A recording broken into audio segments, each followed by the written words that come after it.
know you're somewhere, somewhere. Hey guys, I'm Kent and welcome back to my channel. So I bought another 2022 Honda Grom.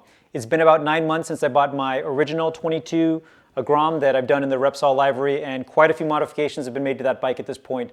I'll leave a link in the description to the full playlist of the mods because I'm not even sure how many videos I've done at this point, but most of the installations I've done, I've detailed and documented in videos so far. And there's still a ton more to come on that bike. At this point, lots of manufacturers are releasing new parts for the 22 Grom, and I really want to try them all. So the purchase of this 2022 Queen Bee Yellow Honda Grom has two purposes for me. One is that now I can start modifying this bike and trying out an even greater array of parts as they come out. And I also plan to build this bike a little bit differently than I did the other 22 Grom, but really interested to keep trying all the new stuff, and I don't want to have to keep cycling through replacing parts on the Repsol bike that I've got in the background there.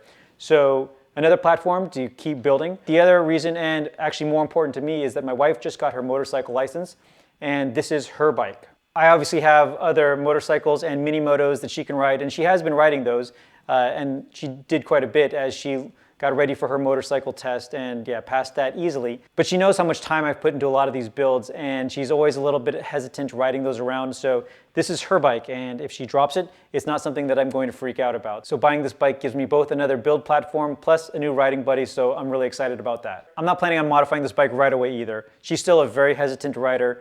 This morning we did a ride, and I think we did 3 or 4 miles around the city on streets that were pretty unoccupied, and she's still working on clutch engagement and getting comfortable being at speed.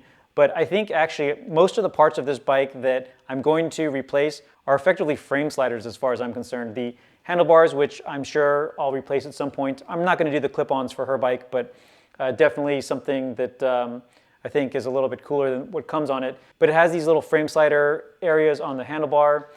These turn signals stick way out. Honestly, that's going to protect quite a bit of the bike, both on the front and the rear. And this exhaust, which is, in my opinion, pretty hideous.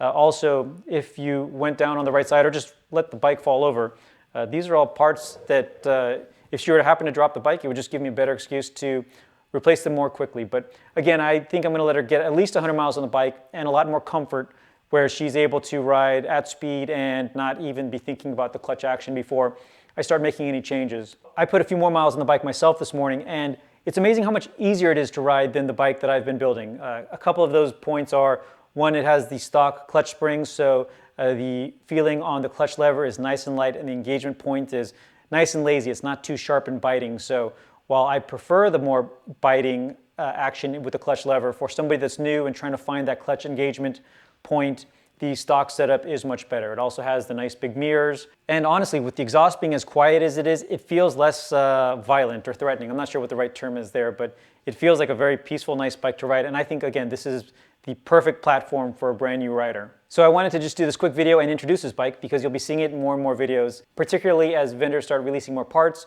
I'll be using this as a platform for quite a few of those. And while I don't have an exact vision for this bike yet, the styling, I'm going to defer to my wife on a lot of this.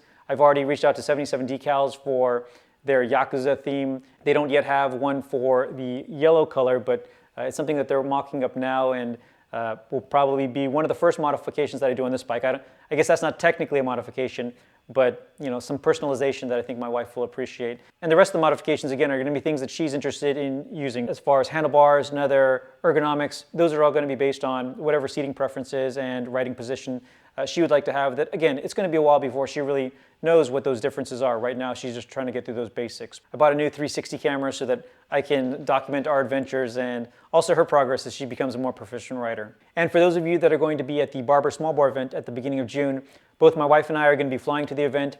I'm pretty sure I have a ride for my 22 Grom. I'm not sure if she's going to be bringing her bike or not, but look forward to meeting more folks from the community while we're there. Thanks everybody for watching. Stay tuned for more videos and keep on building.